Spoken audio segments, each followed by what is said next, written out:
सभी साधक भाई बहनों को राम राम।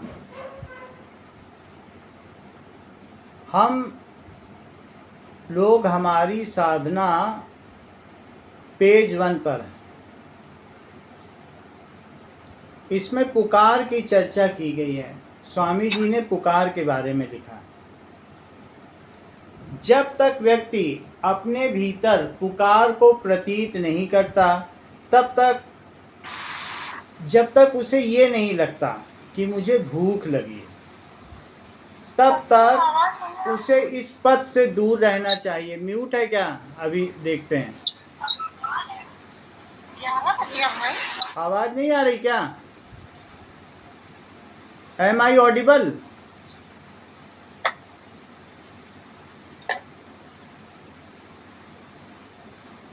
आवाज आ रही है। आ रही है, ठीक है। तो ऐसे व्यक्ति का कल्याण इसमें है कि वो जिस अनुभूतियों में उसे रुचि है उन अनुभूतियों का आनंद ले, लेकिन अभी अगर उसमें माँ के प्रति पुकार नहीं जगी है, भूख नहीं जगी है आत्मा में परमात्मा के लिए, तो उसे इस पद से दूर ही रहना चाहिए।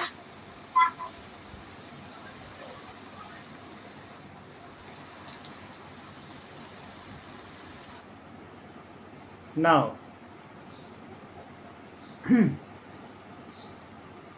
उसे इस पद से दूर रहना चाहिए। इस प्रकार से अगर वो अनुभूतियों की ओर अगर रुचि रखता है तो अनुभूतियों में ही अगर वो ध्यान लगाएगा तो शीघ्र ही उस परिपाक को प्राप्त कर जाएगा कि उसमें पुकार जगने लगेगी। और जब हम प्रार्थना करते हैं भगवान से कि भगवान हमारे अंदर अपने लिए सच्ची पुकार जगा दो, सच्ची अभिप्सा जगा दो, न बुझने वाली अभिप्सा जगा दो, जो जब तक मैं आपसे मिलूँ ना तब तक शांत ना हो, तो भगवान धीरे धीरे करके उस पुकार को जगा देते हैं। ये पुकार वास्तव में दैवी शक्ति का आवाहन है। हम अगर मंत्र जाप करते हैं, मंत्र जाप स्वामी जी ने कहा है करना चाहिए, दोनों समय करना चाहिए, लेकिन अंदर एक भूख भी होनी चाहिए कि हमें ईश्वर को पाना है, और ये भूख नित्य निरंतर बढ़ती रहनी चाहिए। जैसे भूख ना मिले, कोई चीज़ खाना ना मिले तो क्या होता है, भूख और बढ़ जाती है। तो उसी प्रकार से जो हमारी भूख है, पुकार है, भगवान के न मिलने पर हम यत्न कर रहे हैं, हम मंत्र जाप कर रहे हैं, सुबह शाम कर रहे हैं, और भगवान हमको नहीं मिल रहे हैं, तो ये पुकार तीव्र होनी चाहिए और तीव्र होनी चाहिए। और यही अभीप्सा, यही साधक में जगी हुई सच्ची लगन, सच्ची पुकार दग्ध कर देती है सारे कुसंस्कारों को। धीरे धीरे सारे कुसंस्कार क्षीण हो जाते हैं और हमारी पुकार को सुनकर प्रभु दौड़े दौड़े चले आते हैं। तो जब तक गज अपनो बल बरत्यो तनिक सरयो नहीं काम। गज और ग्राह की कहानी हमको पता है कि जब गज ये सोचता रहा कि मैं अपना पैर निकाल लूँगा, तब तक वो जो ग्राह था मगरमच्छ उसे पानी में खींचता रहा। लेकिन जैसे ही उसने हे नारायण, हे नाथ नारायण वासुदेव बुलाया, भगवान ऐसे ही दौड़े चले आए कि कहीं देर ना हो जाए। द्रौपदी ने पहले बहुत अपनी लाज बचाने की कोशिश की, फिर उसने अपने हाथ ऊपर कर दिए, बोले कि नारायण हे वासुदेव तुम ही आओ। तो वो बाहर ही खड़े थे। युधिष्ठिर तो उनको आने नहीं दे रहे थे कि कहीं ये हमारे द्यूत क्रीड़ा में कुछ गड़बड़ ना कर दें। लेकिन भगवान फिर जब भक्त बुलाता है तो फिर किसी की सुनते नहीं हैं। युधिष्ठिर उनके बड़े भाई थे और दौड़े आए, फिर क्षण भर की देर नहीं की। तो जब हमारे अंदर पुकार जगती, पुकार सबसे कीमती चीज़ है। समर्पण भी ठीक है, लेकिन इनका फलित होना क्या है? इनका समर्पण का फलित होना, सेवा हम करते हैं, दूसरे की तन से सेवा करते हैं, मन से सेवा करते हैं, धन से सेवा करते हैं, लेकिन सेवा का फलित होना क्या है? समर्पण का फलित होना क्या है? समर्पण का मतलब राजी हूँ उसमें जिसमें तेरी रजा है। यहाँ यूं भी वाह वाह है और यूं भी वाह वाह है। तो इनका फलित होना है कि हमारे अंदर पुकार का जगना, भूख का जगना। तो वो हमारे नित्य के सत्संग से जगती है, समर्पण से जगती है, सेवा से जगती है, लेकिन हम जांच करते रहें कि क्या हमारे अंदर भगवान के लिए पुकार है। फिर तो चाहे आंधी हो या तूफान हो, अगर बच्चा दौड़ पड़ा है तो वो नोटिस भी नहीं करता कि बाहर कैसा वातावरण बदल रहा है, कैसा क्या हो रहा है, वो दौड़ता चला जाता है, माँ भी दौड़ती चली जाती है, और उनका प्रेम भरा मिलन होता है जो परम आनंद का प्रतीक होता है। इसी हृदय की, इस शरीर की अंतर गुहा में आत्मा का परमात्मा से मिलन ही परमानंद है। फिर वहाँ पर परमानंद हो जाता है। अब आगे देखिए, नाउ वैराग्य आवश्यक नहीं है। कुछ लोग क्या करते हैं कि सब छोड़ देते हैं, घर छोड़ देंगे। कई ऐसे थे, गौतम बुद्ध जैसे थे, अपनी पत्नी को छोड़ दिया। और कई ऐसे संत थे, महावीर बहुत सारे मार्ग में हैं कि जंगल में चले जाते हैं, छोड़ देते हैं। स्वामी जी ने तो शादी नहीं की, उनको मालूम था कि उनकी मांग नहीं है, तो वो चले गए साधना को तेज करने के लिए। लेकिन फिर भी हम गृहस्थों के लिए बोला, तुम जहाँ हो वहीं रहो, कुछ बाहर से छोड़ने की जरूरत नहीं है पुकार जागृत करने के लिए। स्वामी जी लिखते हैं, वैराग्य आवश्यक नहीं, सच्ची पुकार, दृढ़ गंभीर पुकार ही आवश्यक है। हम जहाँ पर हैं वहाँ पर दृढ़ और गंभीर पुकार होना आवश्यक है, सच्ची पुकार। इसके लिए अगर हम वैराग्य में जाएंगे, जंगल में जाएंगे, तो वहाँ पर हमको चिंता सताएगी, घर की चिंता सताएगी, वहाँ पर लुटिया की कमंडल की चिंता सताएगी, चटाई की चिंता सताएगी। यहाँ तो घर में सब मिल रहा है, और ऐसे में जब सब कुछ, सारा समाज हमारे साथ है, और वहाँ पर जब चीज़ें होती हैं तो भूख कम लगती है, और कहीं वहाँ जहाँ जुटाना पड़ जाए जंगल में, जंगल भी कहाँ मिलेंगे। तो इसलिए वैराग्य का पथ नहीं है हमारा। हमारा पथ है कि साधना में हम जहाँ हैं वहीं रहें, गृहस्थ जीवन में रहें, और अपने भीतर मांग करते रहें कि हे भगवान, हमारे अंदर आपको मिलने की ललक पैदा हो जाए। इस तरीके की मांग करते रहें। इसके लिए क्या करें? इसके लिए प्रार्थना करनी चाहिए माँ से कि माँ तू अपनी पुकार जगा दे हमारे भीतर।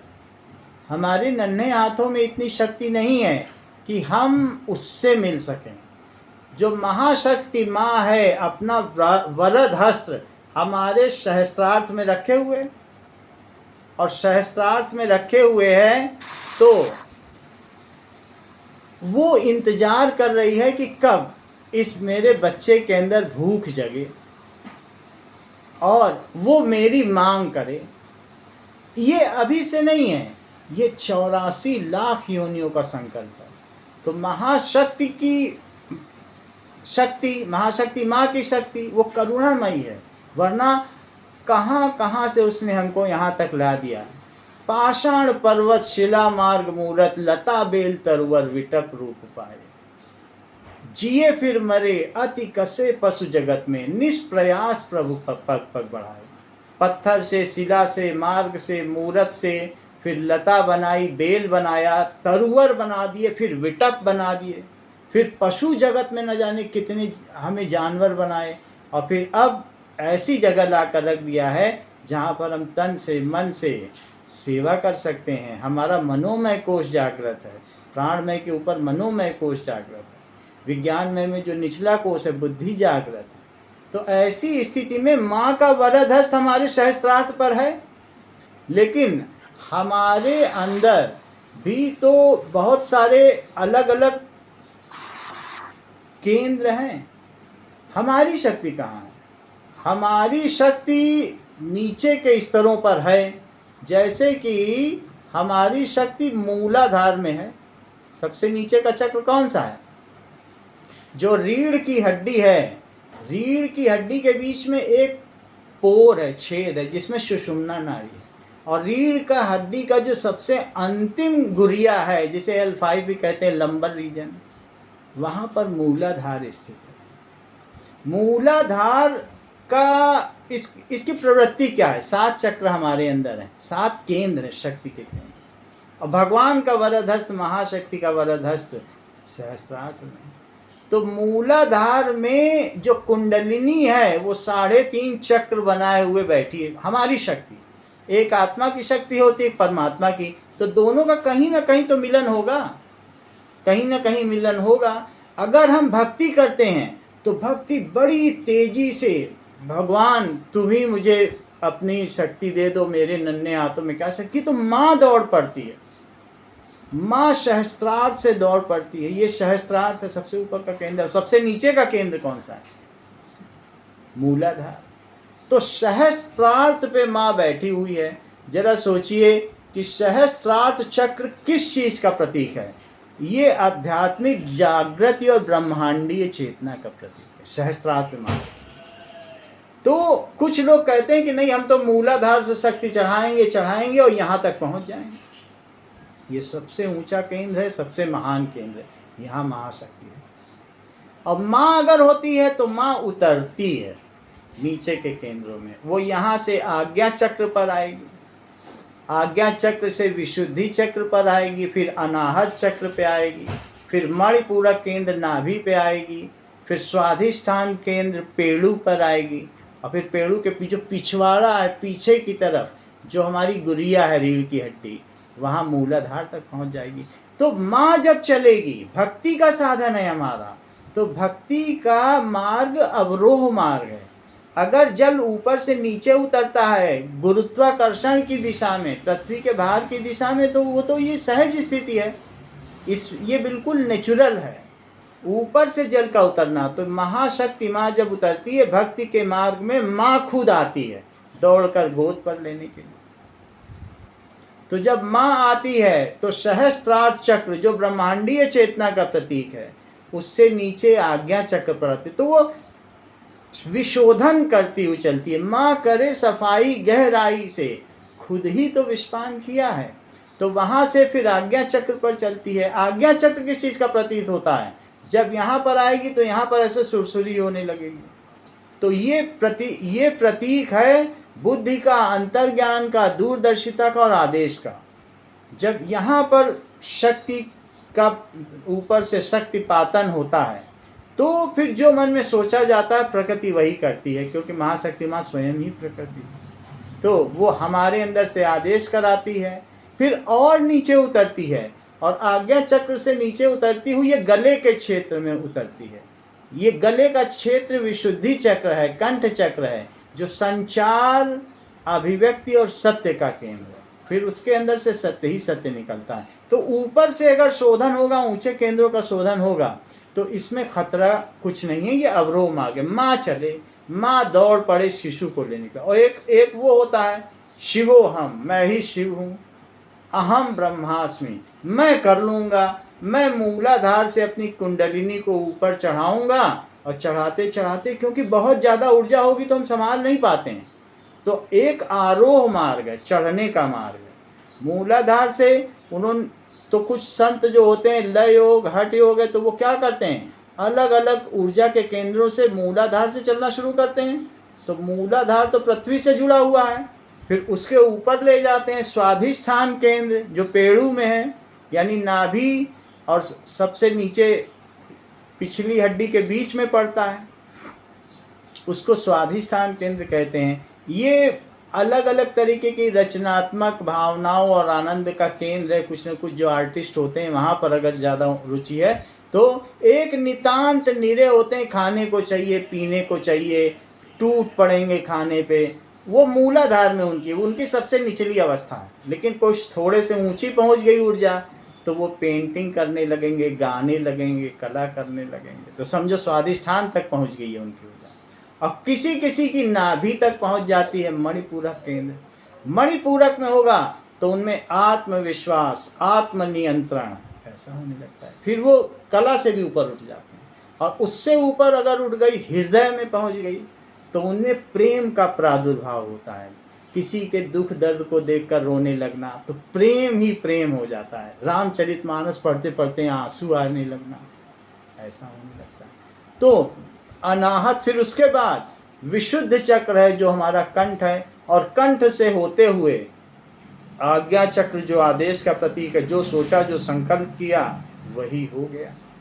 यहीं पर सिक्स्थ सेंस भी कहते हैं, छठी ज्ञानेंद्रिय भी कहते हैं, और फिर उसके बाद माँ से मिलती है। लेकिन अगर तुम सोचो कि नीचे से पानी छोड़ा जाए फव्वारा, तो अंत में वो ऊपर न पहुँचेगा, तो वो बीच के केंद्रों में ही पहुँचते पहुँचते अगर वो सही शोधन न कर पाया, क्योंकि बहुत सारी ऊर्जा का इसमें प्रसार होता है, तो वो ऊर्जा अगर हम संभाल ना पाए, ठीक प्रकार से गुरु ना हो, हम हठ योग करें, लय योग करें, ध्यान योग करें, और योग के जो 8 अलग अलग आयाम हैं उनको करें कि हम ऐसे ऐसे करके पा लेंगे, धीरे धीरे अपनी शक्ति को चढ़ाएंगे। तो उसमें विश्वामित्र भी थे, वो मेन आधे तक ले पाए, फिर उसके बाद मेनका के आकर्षण में चले गए। जड़ भरत थे, तो उनकी आसक्ति भरत पे चली गई। तो उसमें ये सहज मार्ग नहीं है। जब हम अपनी ताकत से ये काम करते हैं, ये काम बड़ा है, तो अपनी ताकत से न करके ये काम हमें भगवान पे छोड़ देना चाहिए। जब हम जो ऐसा करते हैं, जो नीचे से ऊपर चढ़ाते हैं, वो सोचते हैं कि ये संसार झूठा है और हमें भगवान से मिलना है, तो उन्होंने तो भगवान की आधी सत्ता का तिरस्कार ही कर दिया। उन्होंने उस महाशक्ति माँ का तिरस्कार कर दिया जो अपना वरद हस्त हमारे सर पे रख के बैठी है। वो कहते हैं हम चढ़ा लेंगे, हम मिला लेंगे। तो जो हमारी साधना है वो अनूठी साधना है, निराली साधना है। ऐसी साधना और इतनी सरल साधना गृहस्थ में मिलने पे नहीं आती है, ढूंढने पे भी नहीं आती है, कहीं भी पढ़ लेने पे। जो बम्बई में है उसको हरिद्वार भेजा जा रहा है, जो हरिद्वार में, दिल्ली में, तो दूसरी साधनाओं में देखोगे आपकी परिस्थितियों को तिरस्कार करना सिखाया जाता है।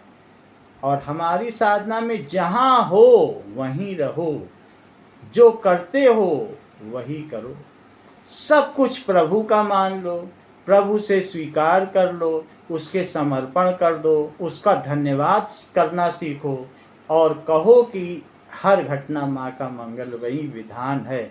ये अध्यापक, ये इतना बड़ा पाठशाला है, और प्रभु हमारे विकास के अध्यापक हैं। That is master of evolution. ये कहाँ शिक्षा मिलेगी? और इसमें हम ये कहते हैं कि माँ तू ही उतर, मैं अगर झाड़ू लगाऊंगा तो झाड़ू के निशान शेष रह जाएंगे, बाद में अहंकार शेष रह जाएगा। देखो हमने काम को जीत लिया, क्रोध को जीत लिया, तो एक छोटी चीज हटाने पर उससे बड़ा शत्रु पीछे आ गया। अब माँ सफाई करेगी तो माँ करे सफाई गहराई से, खुद ही तो विश्वान किया है। तो इस तरीके से हमारा मार्ग में फायदा ही फायदा है, इसमें दुर्गति का प्रश्न नहीं है। इसमें किसी प्रकार की दुर्गति नहीं है कि कहीं, जैसे विवेकानंद का हमने देखा कि 36 वर्ष की अवस्था में उनके सहस्त्रार्थ में विस्फोट हो गया था, मर गए। कितना कुछ किया, कहाँ कहाँ गए, और फिर कितने बड़े बड़े उन्होंने आध्यात्मिक प्रवचन दिए और अंत में विस्फोट हो गया। तो इस प्रकार से, जबकि उनके गुरु कितने शक्तिशाली थे, तब भी विस्फोट हो गया। ऐसे बहुत संत की मृत्यु तक हो जाती है, पागलपन आ जाता है, विक्षिप्तता। तो हमें खुद अपने ध्यान से ये नहीं करना चाहिए। हमारा मार्ग भक्ति का है, हम जहाँ हैं वहीं पर सब परिस्थितियों को प्रभु से स्वीकार करें।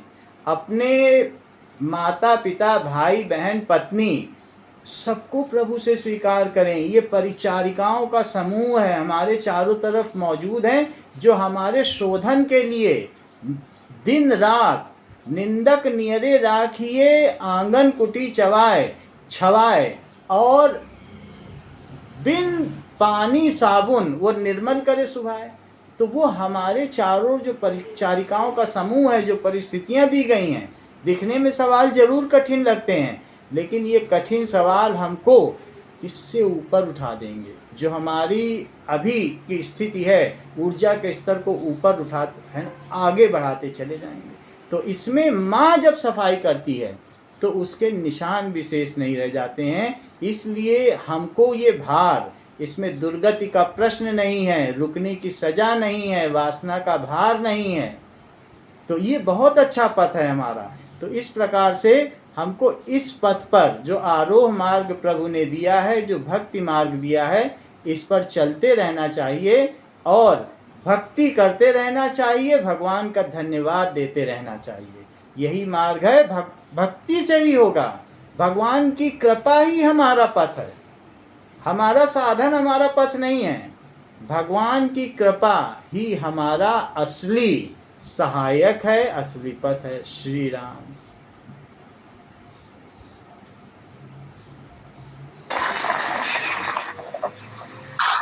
बहुत बहुत प्यार आशीर्वाद शिव कुमार।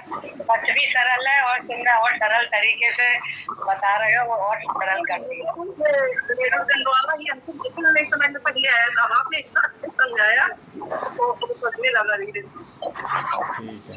सारी सरल जगह